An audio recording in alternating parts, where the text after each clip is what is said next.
Halo semuanya, jadi hari ini dari kelompok 6 akan mempresentasikan terkait proyek kami, yakni proyek konversi dari karakter ke biner, kemudian ke grafik dengan metode bipolar AMI dan NRZL. Di mana dalam proyek kali ini kami akan mempresentasikan terkait visualisasi terkait prosesnya dari karakter, kemudian dikonversi ke ASCII terlebih dahulu, kemudian baru dikonversi ke biner 8 bit, kemudian divisualisasikan menjadi NRZL dan bipolar AMI yang kemudian dikembalikan lagi ke karakternya kembali, seperti itu. Nah, kita pertama akan membahas tentang metode NRZL atau non-return to zero level, di mana NRZL sendiri ini adalah salah satu teknik pengkodaan sinyal digital yang dimana nilai bit 0 dia direpresentasikan sebagai nilai dari tegangan positif dan bit 1 direpresentasikan sebagai nilai negatif. Jadi NRZL ini hanya memiliki dua level tegangan, yaitu positif dan negatif. Nah, untuk kelebihannya sendiri, metode NRZL ini mudah diimplementasikan. Namun untuk kekurangannya sendiri, metode NRZL ini jika dia memiliki bit yang berlanjut, semisal 111 atau 000. Nah, itu akan menyulitkan penerima untuk menyelaraskan waktu dari si sinyal digital yang diterima. Jadi mungkin nanti ada data loss seperti itu. Dan kalau untuk komunikasi yang jauh, metode NRZL ini juga tidak direkomendasikan. Kurang lebih seperti itu. Baik, di sebelah saya sudah terdapat ilustrasi NRZL atau Non-Return Zero Leveling. NRZL ini memiliki dua level tegangan, yaitu level tegangan positif dan level tegangan negatif. Metode ini merupakan metode pengkodaan data digital, di mana setiap bitnya itu diwakili oleh satu level tegangan yang konstan. Yang dimaksud konstan di sini itu ketika terdapat suatu bit yang sama, maka level tegangannya itu tidak akan berubah hingga menemui bit yang berbeda. Contohnya di sini terdapat bit 1. Ketika bit 1, maka level tegangan akan berada di bawah atau level negatif. Akan terus-menerus seperti itu, bit 1, bit 1, bit 1 hingga menemui bit yang berbeda atau bit 0. Ketika bit 0, maka level tegangan akan berubah ke sisi positif, naik atau di atas. Nah, perubahan level tegangan ini hanya ditentukan oleh perubahan bit yang sudah ditentukan. Bipolar AMI merupakan salah satu teknik line coding yang mana digunakan untuk mentransmisikan data biner melalui media transmisi. Untuk ciri-ciri dari bipolar AMI, yang pertama, bit 0 dikenal sebagai tidak ada tegangan atau not fault. Untuk bit 1 dikenal sebagai dikodekan secara positif dan negatif. Untuk keuntungan dari bipolar AMI sendiri, mengurangi komponen DC yang mana tegangan positif dan negatif saling meniadakan. Untuk yang kedua, mempermudah mendeteksi kesalahan karena apabila ada tegangan yang tidak dikenali, maka akan dideteksi sebagai error. Baik, berikut adalah penjelasan mengenai metode bipolar AMI pada encoding dan decoding. Jadi, pada gambar yang tertampil di samping itu menandakan bahwa gambar tersebut sinyal yang keluar dari metode bipolar AMI, di mana ada 3 level tegangan, yaitu positif, netral, dan negatif. Di mana pada bit 0 itu akan menandakan netral, dan ada perubahan tegangan ketika bit 1, di mana untuk gambar yang di samping ini perubahan dari positif ke negatif itu ditandai dengan adanya bit 1. Ketika bit 1 yang awal itu positif, terus kemudian ada bit 1 lagi, dia akan berubah menjadi negatif. Dan pada gambar sinyal berikut ini terdapat sinyal awalan, yaitu sinyal awalan negatif. Maka pada bit 1 yang pertama itu nilai tegangannya adalah positif. Terdapat perbedaan pada NRZL dan bipolar AMI, di mana NRZL hanya 2 level, yaitu mempresentasikan jika 0 yaitu positif 1 dan jika 1 yaitu negatif 1.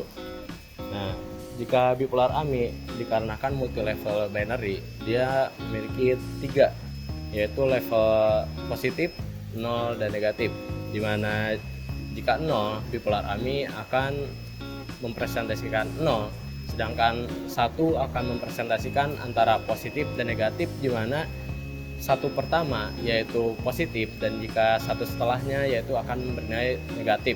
Itu secara bergantian dan setelah itu balik lagi positif dan negatif untuk nilai 1.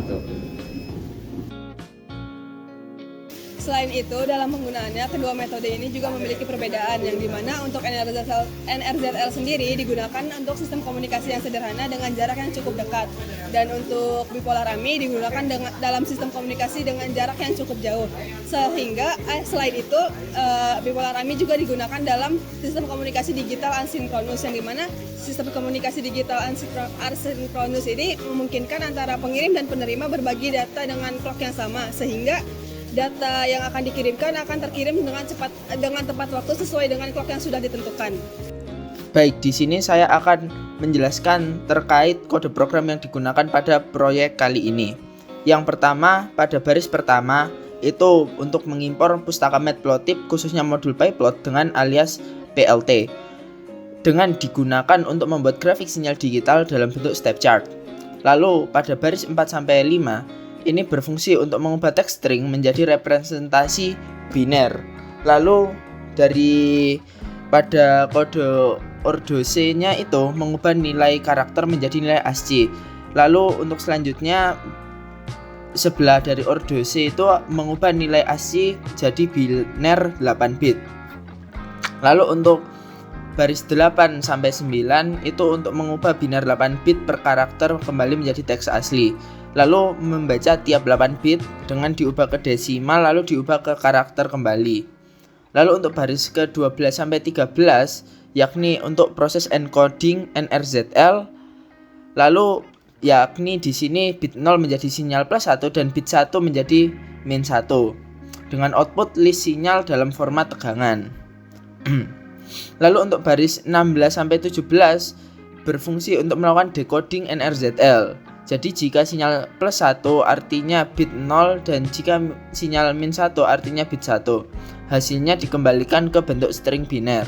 Lalu untuk baris dari 20-25 berfungsi untuk melakukan encoding bipolar AMI dengan proses bit 0 tetap 0 tapi bit 1 berubah menjadi plus 1 dan min 1 secara bergantian. Lalu P digunakan untuk mengatur polaritas sinyal 1.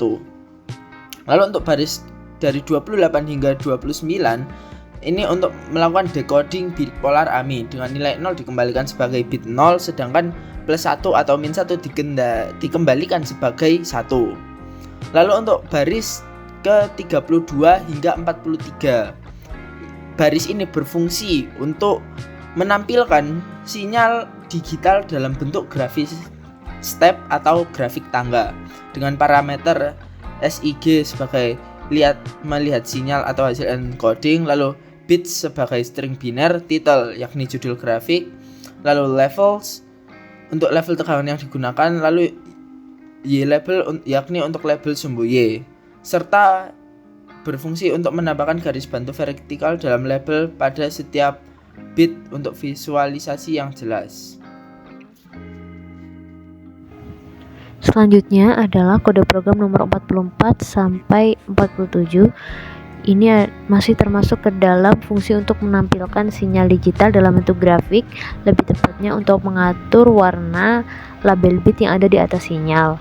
Selanjutnya, kode program di baris 49 sampai 58. Ini juga masih termasuk program untuk menampilkan sinyal digital dalam bentuk grafik, namun lebih tepatnya untuk mengatur grafik yang akan diplot. Selanjutnya, kode program baris 60 sampai 67 merupakan fungsi untuk melakukan proses dari encoding, melakukan plot sinyal dan decoding hingga hasil biner dan teks akan ditampilkan kembali. Kemudian pada baris nomor 69 sampai 77 ini merupakan program utama di mana pengguna diminta untuk menginputkan suatu karakter, tapi jika tidak ada karakter yang diinputkan, maka program akan menganggapnya sebagai error. Dari teks yang sudah dimasukkan atau diinputkan akan dikenali sebagai teks asli dan ditampilkan juga hasil konversi ke biner. Kemudian dilakukanlah proses NRZL dan bipolar AMI.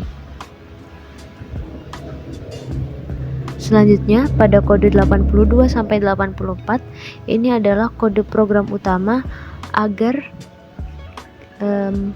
fungsi main pada baris 70 dapat dijalankan.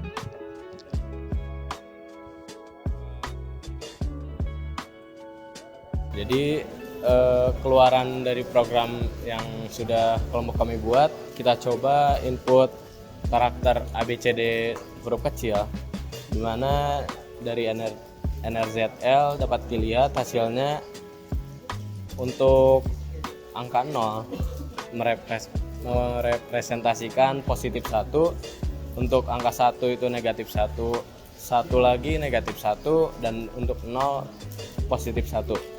Di sini dapat dilihat bahwa program NRZL sudah mengeluarkan hasil yang benar sesuai dengan teorinya. Kemudian setelah menghasilkan grafik sinyal akan dikembalikan lagi ke bentuk karakter dan sudah benar. Kemudian kita lihat hasil keluaran dari bipolar AMI, di mana 0 merepresentasikan 0 dan 1 pertama bakal ke positif 1, kemudian 1 selanjutnya negatif 1, setelah itu 0 4 kali itu pada nilai 0, kemudian 1 selanjutnya di 1 positif. Dapat disimpulkan juga bahwa program bipolar AMI menghasilkan keluaran output yang sesuai dengan teori. Setelah itu dikembalikan lagi ke bentuk karakter. Nah, itu tadi pembahasan kami mengenai teknik pengkodaan NRZL dan bipolar AMI. Dari penjelasan dan ilustrasi yang sudah disampaikan, kita bisa melihat bahwa NRZL memiliki metode yang cukup sederhana, namun memiliki kelemahan dalam mendeteksi kesalahan, terutama jika kode memiliki bit 0 atau 1 secara berturut-turut. Sedangkan bipolar AMI memiliki metode yang lebih kompleks, tapi lebih unggul dalam mendeteksi kesalahan.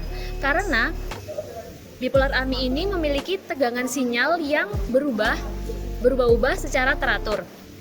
Kedua teknik ini memiliki kelebihan dan kekurangannya masing-masing.